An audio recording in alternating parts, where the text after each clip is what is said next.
இந்த பாக்ஸை கழட்டும் போது கரண்ட்டுக்கு எண்ணெயை பிடிச்சி போய் மொத்தம் கொடுத்துருச்சுன்னா வாழ்நாளில் மறக்கவே முடியாது. இந்த மிஷினில் எர்த் லீக்கேஜ் ஆகுது. சரி கழட்டலான்னு கழட்டி பார்த்தா வரல. எப்படியோ கஷ்டப்பட்டு கழட்டியாச்சு. உள்ள பார்த்தா இந்த ஒயர் டேமேஜ். இதனாலயா கூட இருக்கலாம். அப்புறம் இந்த இடத்துல ஒரு ஒயரை கிரவுண்டிங் பண்ணியிருக்காங்களா, இதுதான் எர்த் ஒயர். உள்ள ஏதாவது கரண்ட் லீக்கேஜ் ஆகும்போது இந்த ஒயர் வழியா கிரவுண்டுக்கு போயிடும். கிரவுண்டிங் ஒயர் கொடுத்துருந்தா, அப்படி இல்லைனா இந்த மெட்டல் பாடியில் தான் ஸ்ப்ரெட் ஆகும். இதுக்கு மேலே கழட்டுறது எனக்கு நல்லதா போல. ஏன்னா கையை வச்சு ஏதாவது ஆயிடுச்சுன்னா எங்கள் அம்மா என்னை அடி பொழந்துருவாங்க.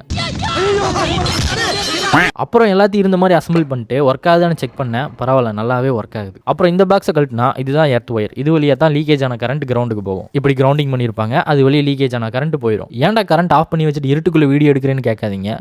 ஏன்னா இந்த பாக்ஸை கழட்டும் போது கரண்ட்டுக்கு எண்ணெயை பிடிச்சி போய் மொத்தம் கொடுத்துருச்சுன்னா வாழ்நாளில் மறக்கவே முடியாது. அதனால தான் மெயின் ஆஃப் பண்ணி வச்சுட்டு வீடியோ எடுத்துகிட்டு இருக்கேன். அப்புறம் அந்த டேமேஜ் ஆன ஒயர் என்ன பண்ணேன்னா ஒன்றுமே பண்ணல. அதான் எர்த் ஒயர் இருக்கேன்னு அப்படியே விட்டேன். அவ்வளோதான் இந்த வீடியோ.